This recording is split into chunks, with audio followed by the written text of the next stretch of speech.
Dit is de podcast van Omroep Friesland. Pietkaart. De temperatuur onder het 10 graden daalt. dan heb ik een oorteller. En dat is dan 34 hoor. Piet Paulusma, Wim Brons.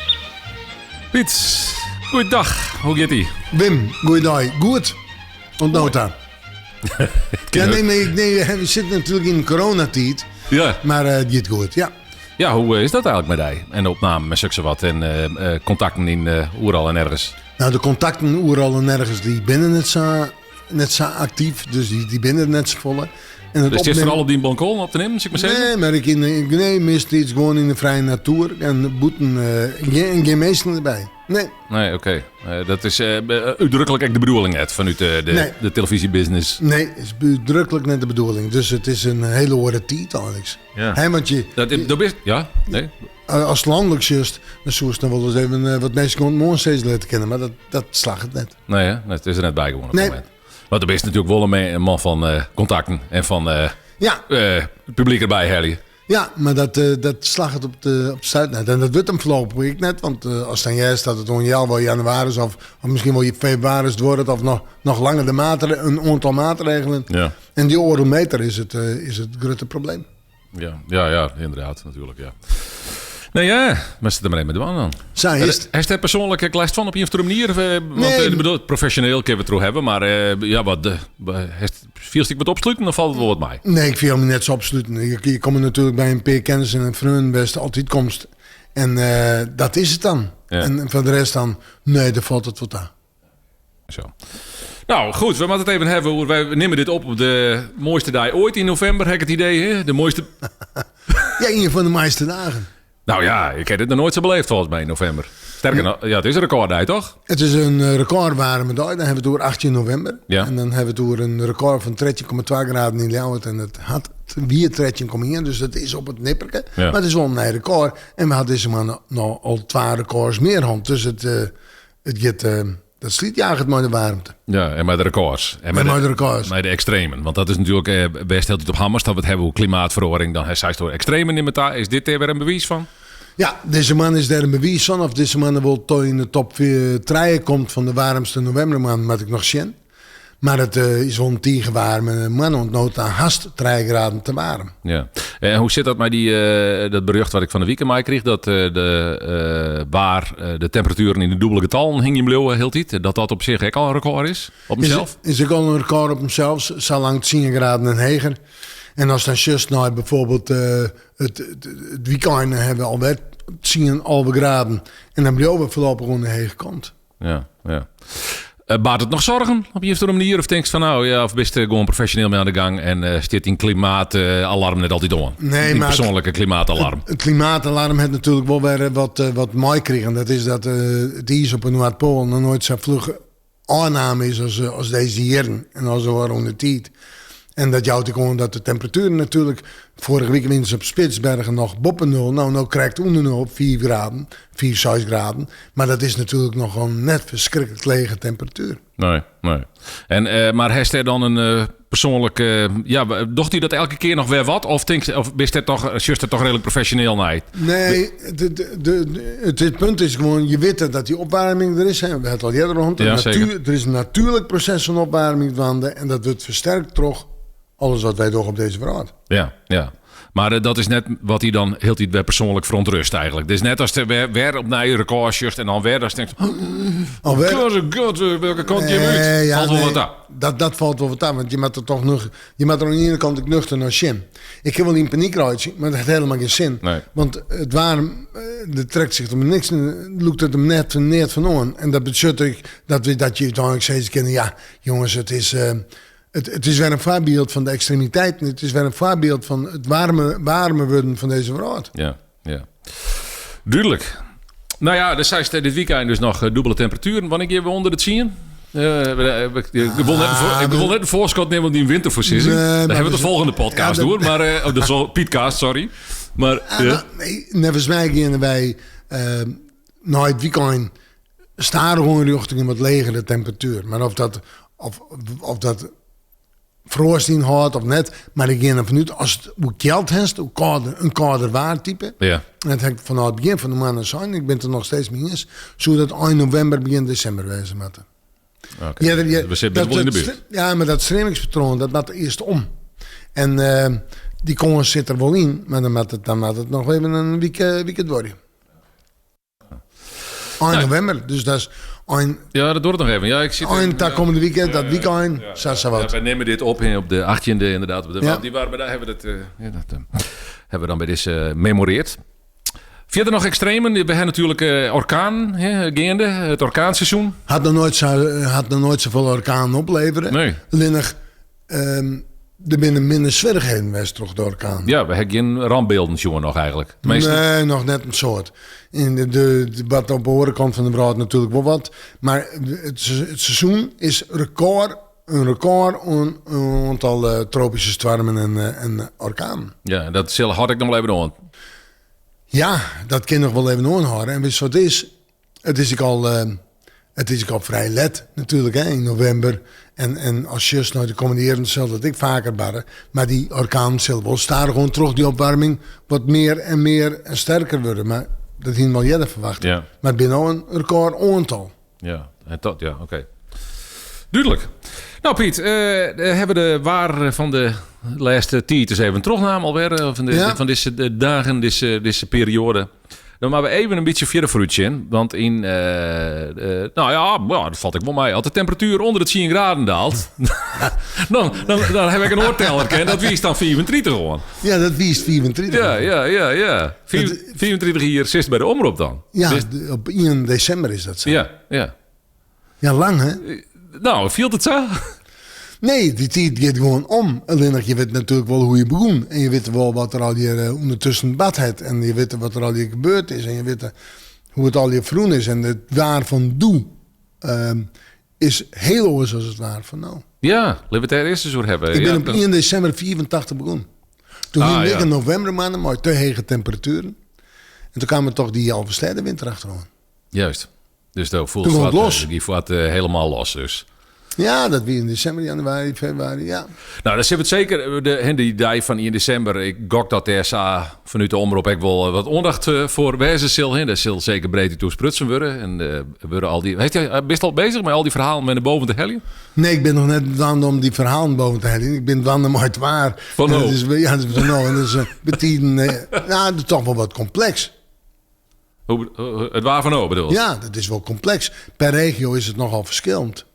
Ja. Oh ja, dat doe ik meerdere regio's. Dan ben ik weer bij Noord op de buis. Op ja, moment, en ik doe natuurlijk landelijk, dus je komt alles wat zien. Ja, oké. Maar goed, even waarom naar die 34 hier. Ja. Daar wordt er even een shit. Daar wordt vast wat aandacht om besteed. Ja. Denk ik, samen Piet. Ja, dat zou samenwerken dat er een ratio komt. Of dat een phone in misschien. Dat mensen wat vragen stellen kunnen en zeggen. En als we nou even fruitje. Wat voor anekdotes maar wat zoekt toch zelf opbrengen voor... Waar moest het zelf voor hebben? Nou ja, altijd weer door die 34-jarige omroep besteed. Nou, laat ik dan beginnen bij het begin. Want toen Henk Doeverdans die verslaggever. Ja. Die presentator. Zeker. En toen Doef voor insiders. Doef. En toen gingen we op een gegeven moment de grapkoer. Zou hij iets zo net zeggen. Nou, hij zei dat is mist. Toen heb ik een paar dagen gemaakt. Toen zei ik, Henk, wist je wat van waar dat het is? Nee, zei ik, zo onkroepers waar. En er is een heel soort commentaar op kwam. Want dat wie het Maas Petit. En dan wie het meest zo, ja, maakt dat nou? Het is nou maar Maas Petit. Dus dat is een soort... Maar dan hebben Henk en ik het nou wel zo rond. Dat kwam uit een grapje van hem, waar ik geen antwoord op wist. En dan zei hij, dat is mist. Want hij zegt niks, weet ik veel wat. En toen kwam ik maar dit verhaal. Dat heeft me altijd bijblijven. En natuurlijk, jongens, dit we eerlijk wijzen, 84, 86, dat wie een jaren van de Alverstede toch? Ja. En zo'n 80 weer het hier van die sneeuwwinter, dus de badden van alles. Ja, de giet vaart helemaal los dus, ja. Maar die term onkroepers waar die zeg maar toen uit de moelen rollen en die is en dat water die als verweten, dat is weer een Puriteins verwijt hier en der. Ja, toen kwam wel verwieten op. Ja. Oh, serieus? Ja, er kwamen telefoontjes op bij de omroep. Is er nog altijd achter, Piet? Achter de term onkroepers waar? Ja, ik vind hem wel leuk betaald. Hij vleegt ik samen uit. Ik heb hem wel leuk betaald, ja. Hij is hartstikke mooi. Maar we speciale gasten uitnodigen? Heeft mensen waarvan zij die maar we er een bij, Helly? Nou, mijn luister, het is natuurlijk het gezin het het meeste maar te krijgen in hand. En dat we dat even vooropstellen. Het is begonnen in vriend zitten, maar oude apparatuur en een heel hoop gedoe en al dat soort zaken en meer. En het gezin had er natuurlijk een soort mooi van mij gekregen. Die gezin, het die behoorlijk opslokt, heb ik het idee. Ik het waar. Nou, ik ben vanaf 84 maanden betiert, eigenlijk al het waande. En ik hier toen ook nog een baan bij een bekend telecombedrijf. Ja. En het was een stevige baan. Maar het is... en ik heb ondertussen nog een opleiding die in personeelswerk, arbeidsmarktpolitiek, personeelsbeleid en dat soort dingen. Maar ik heb dat waren altijd nog hobby's, jongen. Ik heb soort leerd. Ik heb het oernom van Hans de Jong. Ja. En daar heb ik een soort van leerd. Ik kon nog wel contact met mijn pellenboer. Ik heb wel wat van leerd, maar anders wie het eigenlijk niet voorbeeld. Zeker, ja. En, want die wie op Friesland en pellenboer wie op Noord. En Nou, daar is een kaartenmodel, ik hoor naam, hè? De Duitse waarkaarten. Of is wie pellenboer ook van de Duitse waarkaarten? Ja, de pellenboer wie ik wel van de Duitse waarkaarten. Okay. Alleen ik kon apparatuur krijgen, maar die afstemt weer op de Duitse waarkaarten. Die hellen nog uit de loft. Mijn ontvanger, een kristalontvanger. Nou nog? Nou weet ik het niet meer. Nee, maar dan krijg je nou via de computer. Dus. Ja, maar het is wel via de satelliet nog krijgen. Ah, oké. Ja. Oh, en dat had hij... Oké. En toen gingen wij de ontwikkelingen. Wie Cor Hofsteder, de broer van Joke. En die ging studeren in Wageningen. En die heeft me wetenschappelijk begeleid. En daar komt dan op de winter 94, 96 uit. En toen koek wie ik een van de eerste in Friesland met internet en dat soort dingen. En koek de 10-dagers van de Amerikanen zien in het NOS-journaal. Dan kon je zeggen van, nou, als dat en dat gebeurt en dat en dat. Dat vergelijken ze dan wel met de Duitse waarkaart. Maar die hadden stuk normaal binnen. Ik geen wand vol apparatuur, jongen. Maar ik ben altijd wel mooi gegaan met de moderne ontwikkelingen. Ja. En dat waren natuurlijk ik leerde bij dat telecombedrijf. En daar heb ik een soort voordeel van de hand. Ja. Ja, best altijd viel zichzelf ook een innovator in die zin?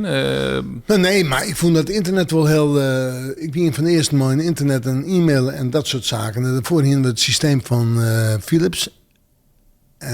Dat kost ik nou het nodige mee. Fax? En de faxen heb ik geautomatiseerd. Al dat soort dingen nog meer. Maar dat zijn al die dingen die gebeuren in Sanier. En ik weet dan wel dat wij de faxwaarbericht nu brachten van de campings. Ja. Wie is er eigenlijk van de eerste mei dan? Dat hebben wij het jaren mooi Omroep Friesland Delft. Oh ja. We zijn de eerste. Ja, oké. En we hebben Pereline, Dat 24 is dat heet narrowcasting, Tjimburg. Ja, Hoe is dat nemen? En nu gaat het per mail, maar doe kon het per fax. Ja. En hier is al die groepen in Friesland, de Waterloon apart, Zuidwesten apart, Noordwesten apart. En die kregen al hun eigen waarbericht. Ja. Nou, dat weer een succes volgens mij. Ja, weer een heel succes. Ja. Heb ik maar Omroep Friesland hebben dat opzetten. En dan die campings hongen dat dan op hun in de kantine en dan... Gebeurt dan nog. Ja. Schrijf hem op een per mail Ja. en dan nog wordt hij dan hongen. Want de mensen zeggen in één opslag hoe het waar wordt. Ja, Sarine de Longens en dan krijg je dat voor tegen mij. Ja, bijzonder. Leuk. Bijzonder. Wat in het algemeen, we hebben zult ongetwijfeld die 1 december breed uit, maar die hebben we over alle aspecten van het waar. Maar ik moet u toch even vragen, wat is nou wat is persoonlijk die favoriete waartype eigenlijk? Dat is, ik denk dat ik een beetje, ik krijg hier een breder antwoord op dan gok ik dan dat ik. Dat is me al vaker vragen. Natuurlijk. Het is het favoriete waartype is voor mij een warme, echt hele warme simmerdag. Zo waar lekker lang boeten zitten. En het koude winter waren natuurlijk, maar sneeuw en ijs. Oké, ja, daar ben je. Maar elk seizoen heeft zijn charmes. Ja, en is dat vanuit de persoon Piet Paulusma of vanuit de waarman Piet Paulusma? Nee, dat is vanuit de persoon Piet Paulusma. Oh, oké. En de waarman Piet Paulusma, die vindt die vindt alles wel best. Nee, dat is natuurlijk net zo. Maar het is, als je naar de oudenieren, zo in die 24 jaar ben ik extreem aan. Bezut dus ik meer werk, maar best ik meer bezig met die extremen. Maar best ik meer bezig, best elke keer wel confronteerd met het waar. En voor hen was ik confronteerd met het waar. Maar ik heb het gevoel dat we nou meer en meer worden. Dan komt ik omdat er volle meer media-aandacht voor is. Ja. En het punt is, als naar mij als waarmansjust, dan vind ik een mooi iets fantastisch wanneer de blijden weer aan de BM komen. Ik als persoon wil. Maar dat het waren even de warme dagen, onkondige kist. Nou, de simmer is natuurlijk van mij warmte. En daar mag ik wel wat tongenbuien bij zitten. Dan de jest, dus een storm, je hebt er ik bij. Ja. Vind ik gewoon bij het waar passen. En de winter zal duidelijk wezen. ik ben in Friesland opgegroeid. We staan heel gauw op redens daar het koer. Grut werd met de Alversterretochten. Ik als baarman. Ja, want dit wil. Daar zijn de eerste hier van Omroep Friesland. Hier, we die Alverster toch 84, 86. In meteorologisch opzicht is het daar altijd wel nieuwsgierig. De processen die ter geren binnen. En dus als waarman zei het. Je steent ze nou ja, we hebben een keer hand in Oertrup. Toen hadden we 30 mm en dat vonden we verschrikkelijk soort wetter. En dan valt er 100 mm. Dus dat is even een verschil want die tussen extreem doe en extreem nou. Tuurlijk. Ben je maar wat netto hebben op 1 december? Nou, we moeten het overal over hebben. Als ik overal antwoord op jou, dan hing het van de vragen nou, Wim. Dat zult je in. Maar ik heb het reuze nooit zin gehad bij de omroep. En de omroep is natuurlijk mijn opstap. Ik was nooit landelijke bekendheid. Ja. Nou ja. Op de landelijke terugbraak, Thierry en Kroes. Oh ja, natuurlijk best we terug de Alversterretocht in beeld trekken, letterlijk. Ja. En hij die toen bij SBS als... Baarman om. Ja. En zo is het gekomen en gegaan. Ja. We hebben verder over op 1 december, Piet. Oké.